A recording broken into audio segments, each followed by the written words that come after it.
নমস্কার বন্ধুরা, আমি বানিয়েছি দই বড়া। সবার প্রথমে এক বাটি বিউলি কলাই নিয়ে নিয়েছি। এবার একটি পাত্রে ঢেলে কলাইগুলো পরিষ্কার করে ধুয়ে নিয়েছি। এরপরে আবারও জল দিয়ে ভিজিয়ে রাখবো 6 থেকে 7 ঘন্টা।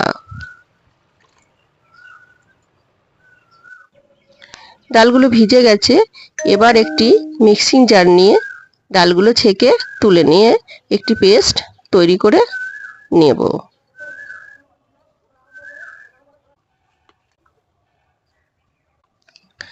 এবার ব্যাটারটি তুলে নিয়েছি, একটি পাত্রে তুলে নিয়েছি। এবার তাতে 1 চামচ লবণ ও 1 চামচ মৌরি দিয়ে ভালো করে ফেটিয়ে নিয়েছি।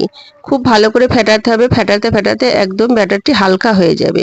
এদিকে একটি পাত্রে একটু উষ্ণ জল গরম করে নিয়েছি আর কড়াইতে সামান্য একটু সাদা তেল দিয়ে তাতে 1 চামচ জিরে আর কারি পাতা দিয়ে একটু ফ্রাই করে নিয়েছি।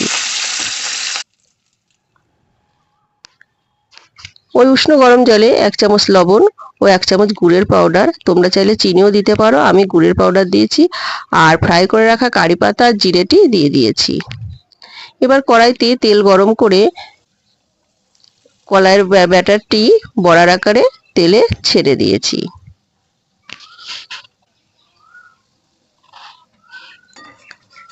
এবার হালকা উল্টিয়ে পাল্টিয়ে লালচে করে ভেজে নেব।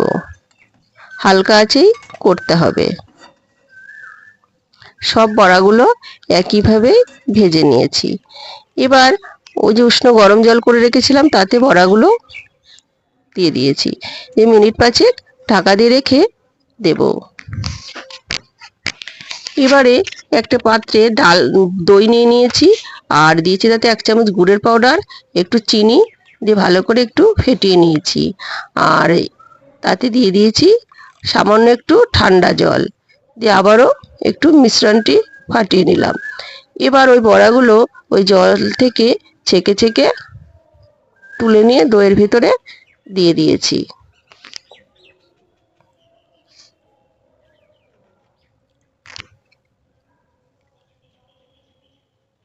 আর আমার এই রেসিপিটি কেমন লাগছে তোমরা অবশ্যই জানাবে।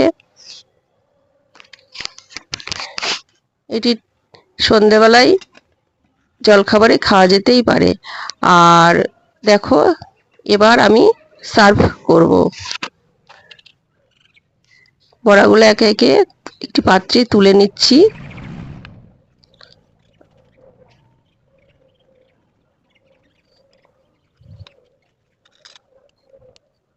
এবারে দিয়েছি পুদিনা চাটনি আর দিয়েছি টমেটো সস, দিয়ে দিলাম ভুজিয়া ছড়িয়ে, আর একটি ভাজা মশলা করে রেখেছিলাম জিরে ধনে গোলমরিচের পাউডার দিয়ে একটু ছড়িয়ে দিলাম। নমস্কার।